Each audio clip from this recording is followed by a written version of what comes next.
उत्तर प्रदेश के अब मुख्यमंत्री होंगे योगी आदित्यनाथ। आपको बता दें कि गोरखधाम के संत हैं योगी आदित्यनाथ, लेकिन जहां उनके रूट्स हैं वहां पर इस वक्त हम मौजूद हैं। उत्तराखंड के पंचूर गांव में इस वक्त हम मौजूद हैं, जहां पर उनका पूरा परिवार मेरे साथ इस वक्त मौजूद है। यहां पर उनके भाई हैं, उनके पिता हैं, उनकी माता हैं, और उनसे हम बात करेंगे, उनके जीवन के बारे में जानेंगे और किस तरीके से एक साधारण सा लड़का संत बन गया उसकी कहानी आपको बताएंगे। सबसे पहले उनके पिता मेरे साथ इस वक्त मौजूद हैं, उनसे बात करेंगे। आनंद जी, बताइए कि बचपन से और लेके और संत बनने की कहानी उनकी बताइए। क्या आपको पता था कि वो संत बनने वाले हैं? ऐसा था कि वो बचपन से ही बड़ी प्रतिभाशाली थे और मतलब है कि पढ़ाई में बड़े होशियार रहे हो, और मतलब है कि जूनियर हाई स्कूल तक की परीक्षा उन्होंने ही की अपने गांव के स्कूल में। और उसके बाद 9th में वहाँ चमकोट में उन्होंने 9th किया, और 10वीं के लिए मैं उनको गजा ले गया था उस समय रेंज ऑफिसर में वहाँ पर। तो गजा में वो फर्स्ट डिवीज़न में आए थे वो हाई स्कूल में। फिर इंटरमीडिएट उन्होंने किया आपके भरत मंदिर ऋषिकेश में, BSc किया कोटद्वार, और MSc किया उन्होंने, MSc प्रीवियस किया था उन्होंने ऋषिकेश से। तो तब तक तो ये भावना थी नहीं, लेकिन अपनी माता से कहते थे कि मैंने सेवा करनी है, जनता की सेवा। तो 1993 में उनका परिचय अभिनाथ से हुआ। उस समय सांसद थे वो, तो दिल्ली गए क्योंकि RSS से जुड़े हुए थे। तो उन्होंने कहा भाई मेरा उत्तराधिकारी बन जाओ। तो उन्होंने कहा ठीक है। तो उन्होंने कहा घर पूछ के आओ। अब घर में आए वो 1993 में, यहाँ चुनाव वनाव चल रहे थे ना, उसमें प्रचार में भी रहे हो। तो फिर अपनी माँ से पूछा, तो उन्होंने कहा ठीक है तुम चले जाओ गोरखपुर। अब उन्होंने समझा कि कोई नौकरी के ले जा रहे होंगे, लेकिन मैं उनको सड़क पर छोड़ने गया तो कहने लगा पिताजी मैं वहाँ जा रहा हूँ।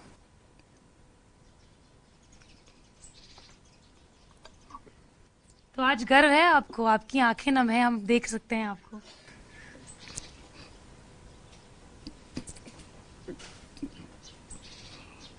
यूपी का सीएम जो उत्तराखंड का भी कभी हिस्सा हुआ करता था, उत्तराखंड खुद यूपी का हिस्सा हुआ करता था, आज उसके सीएम हैं आपके बेटे। उसके सीएम है।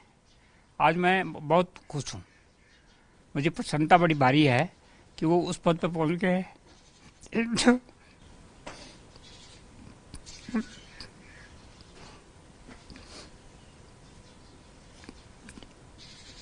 मैं कभी नहीं दे सकता था।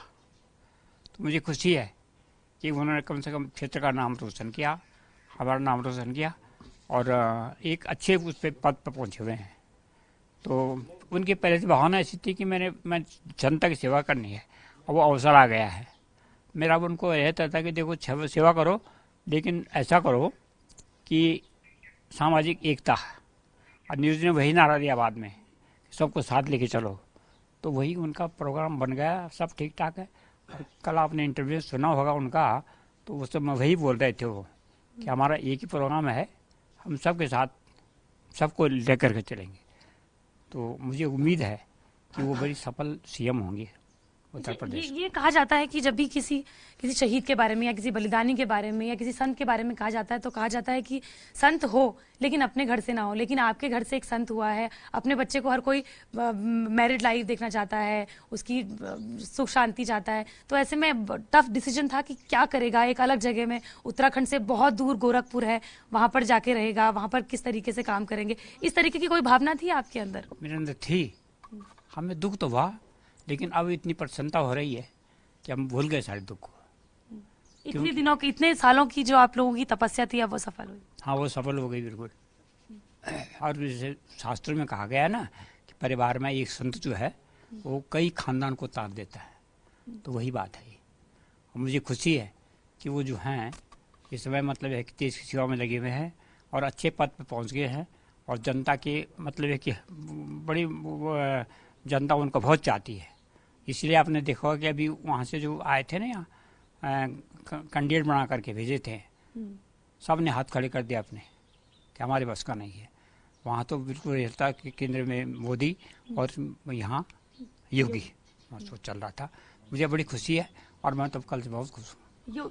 आते हैं कभी गांव, आते हैं आप लोगों से मिलने आते हैं? आते हैं, कोई हमारे यहाँ मुझे कार्य होता है, कोई शादी शुदी में आए थे, तो ये छोटे इसकी शादी में आए थे वो, 400 आदमी रहे यहाँ, आते हैं जब बुलाते हैं हम।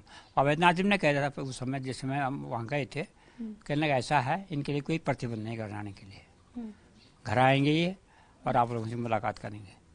मैं भी जब से वहाँ दिल्ली जाता हूँ, कभी कभी जब वो रहते हैं ना सांसद, तो मैं दिल्ली जाता हूँ, दिल्ली मुलाकात होती है, सारी बातें होती हैं, लेकिन हम उनके कार्य क्षेत्र में डिस्टर्बेंस नहीं करते। हमने कहा ठीक है, अलग क्षेत्र किसी का, बच्चों का अपना ध्यान होता है, बच्चे जो हैं जैसे करना चाहें उसके लिए हमने आज़ादी दे रखी है। फिर ये ऐसे है कि वयस्क होने के बाद तो मतलब है कि माँ बाप का अधिकार ज़रा कम हो जाता बच्चों पे, और ज़्यादा डिस्टर्बेंस करना भी नहीं चाहिए।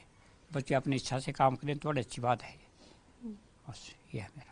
अच्छा, उन पे सांप्रदायिकता फैलाने का भी बार बार उन पे आरोप लगता रहा है कि मुसलमानों के साथ भेदभाव करते हैं या इस तरीके से। आप जब इन बातों को सुनते हैं तो क्या क्या महसूस करते हैं? ऐसा है कि ये अवैधनाथ जी के टाइम से भी था ये, जिसमें अवैधनाथ जी थे वहाँ जीवित, तो वो चुनाव में खड़े होते थे तो कहते थे कि मुसलमान भाइयों मुझे वोट दे कलंकित मत करना।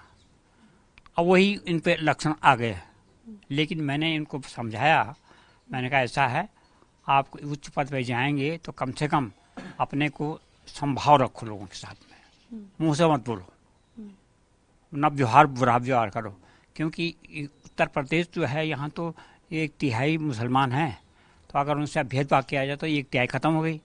तो इसलिए अब मुझे कल आपने सुना होगा, आपने यहाँ भी आए थे वो, हाँ यमकेश्वर में, यमकेश्वर में उन्होंने कहा कि हमारा एक प्रोग्राम ऐसा है कि हम सबके साथ मिल करके चलेंगे। समाज का विकास तभी होगा जब हम उनके साथ मिल करके रहें, और मतलब है कि उन्हें मेरा हमें भेद ना हो, क्योंकि आंतरिक भावना कौन जानता है किसी की, लेकिन मुंह से बोलने पर थोड़ा कड़वाहट पैदा होते हैं। तो अब मुझे ख्याल है कि वो उस भावना को देखेंगे और करेंगे। और कल से आपने सुना होगा कि डीजीपी से उन्होंने बात कर ली वहाँ, तो डीजीपी से कहा उन्होंने देखो मतलब किसी उत्सव के नाम पर गुंडागर्दी को बर्दाश्त नहीं होगी। काफ़ी गुंडे भाग चले यहाँ से, उत्तर प्रदेश से, और कल मुझे उम्मीद है कि उत्तर प्रदेश एक उत्तम प्रदेश बनेगा।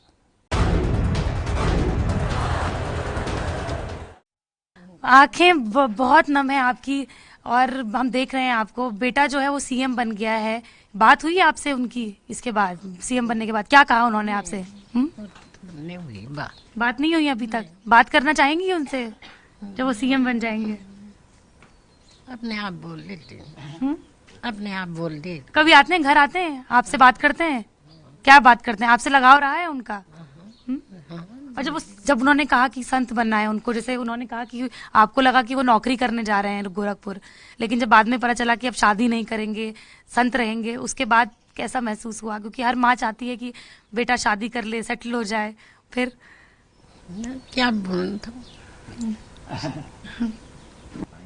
माता जी मेरे साथ मौजूद हैं, अभी कुछ बोल नहीं पा रही क्योंकि बहुत भावुक हैं। उनके भाई मेरे साथ इस वक्त मौजूद हैं, उनसे बात करते हैं। खुद अखबार के साथ जुड़े हुए हैं, उनसे बात करते हैं।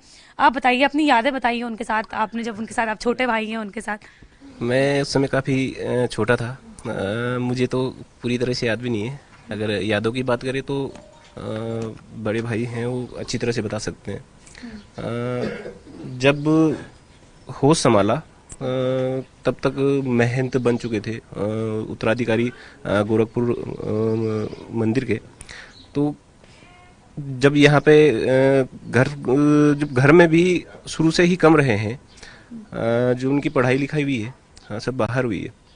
तो जब भी आते थे तो यहाँ पे एक डर सा रहता था कि हमें पढ़ाई के लिए ना बोले, वही भावना रहती थी। और उसी उस पे एक डर की भावना रहती थी कि हाँ, अगर जब बोल दिया कि पढ़ो तो फिर, क्योंकि बच्चा जो होता है वो खेलने कूदने में ज़्यादा ध्यान देता है। कितने साल छोटे हैं आप उनसे?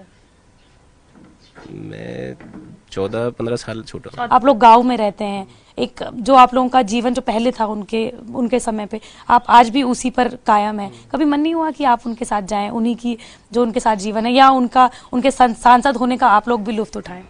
नहीं, कभी नहीं। अगर ये होता तो यहाँ पे शायद ही लोगों से जुड़ाव हो पाता, और एक सिंपल साधारण परिवार से निकल करके और इस स्तर तक पहुंचना, और परिवार अभी भी साधारण स्तर पे भी है, लोगों से वही मेल जोल है, देखो, हम देख रहे हैं कि कितने सारे लोग आ रहे हैं, आप लोग उतने ही प्यार से मिल रहे हैं उन सब से, और लगातार जैसे उन्होंने कहा कि 12:30 बजे रात को सो रहे हैं, वो भी गांव में होने के बावजूद भी।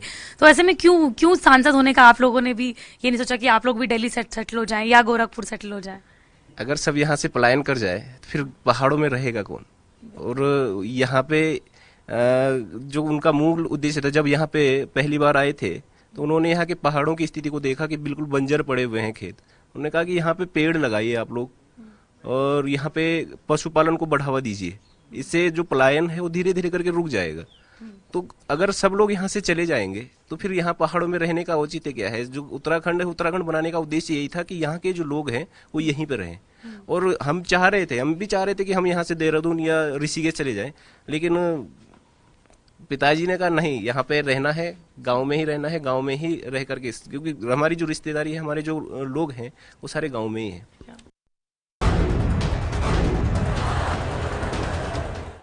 उनके बड़े भाई हैं, साथ में खेले होंगे, कूदे होंगे और साथ में मस्तियां भी की होंगी, मारा भी होगा आपने उनको। हाँ, क्या क्या यादें रही हैं आपकी उनकी? नहीं, उनके साथ तो काफी यादें हैं। क्या कितने साल बड़े हैं आप उनसे? मैं 2 साल बड़े हैं। तो जब उन्होंने आपको बताया, आपके साथ संबंध कैसे थे उनके? अच्छे संबंध थे। अच्छे संबंध थे। तो उन्होंने आपको बताया था कि संत बनने वाले हैं? नहीं बताया? तो जब गए वो, तो कैसा लगा? आपने समझाया उनको कि ना जाएं, या आपने कहा नहीं, कि? ऐसे तो नहीं, हमें तो कम से कम 6 महीने बाद पता चला हुआ। अच्छा जी।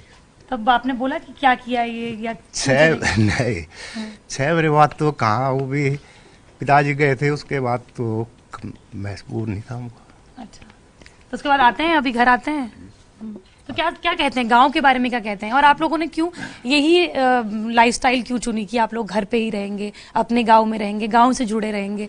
क्यों दिल्ली या गोरखपुर आप लोग क्यों नहीं चले गए?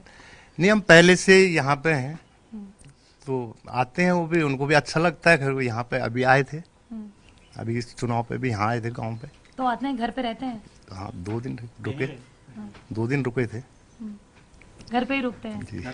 तो 7 भाई बहन थे आप लोग, और आपसे बिल्कुल बाद में उनका नंबर है। तो ऐसे में बचपन में कभी आपको ऐसा लगा कि जो आपके साथ खेल रहा है, आपका छोटा भाई है, वो कभी जाएगा और यूपी का सीएम होगा या संत महात्मा बनेगा? नहीं, इस टाइप के तो कोई नहीं, एकदम गंभीर सो आके थे।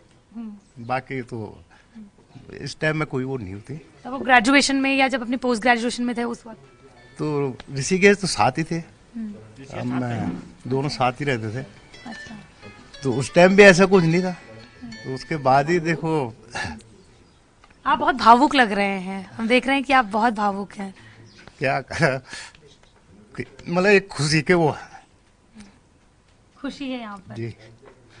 तो कभी सोचा था आपने कि यूपी, क्योंकि उत्तराखंड जो है कभी यूपी का हिस्सा रहा है, तो ऐसे में क्योंकि यूपी इतना बड़ा स्टेट है, हम देख रहे हैं कि कभी मुलायम सिंह यादव, तो कभी मायावती, तो कभी उनका वर्चस्व है, और आज आपके भाई जो छोटे से गांव में पले बड़े हैं, आज वो वहाँ के सीएम होंगे। नहीं, ऐसा तो नहीं। गया था, मैं गोरखपुर भी गया हूँ। अच्छा, रहे उनके आश्रम में? जी। जब आप देखते हैं कि उनके इतने सारे अनुयायी हैं, और हम देख रहे हैं कि आपके आंसू आ गए हैं, भावुक हो गए हैं आप बहुत, जब देखते हैं कि उनके इतने सारे अनुयायी हैं, आपके भाई जो आपके साथ पले बड़े होंगे, डांटा भी होगा आपने बचपन में उनको, उनके इतने सारे अनुयायी हैं, उनको सब बाबा से नीचे कुछ कहते नहीं है, उनका नाम तक लोग नहीं लेते हैं अपने मुंह से, तो ऐसे में कैसा लगता है आप लोगों को? क्योंकि हम भी आज वही बोलते हैं उनको, महाराज जी बोलते हैं। अब नाम नहीं लेते हैं आप, अजय नहीं बोलते हैं आप उनको?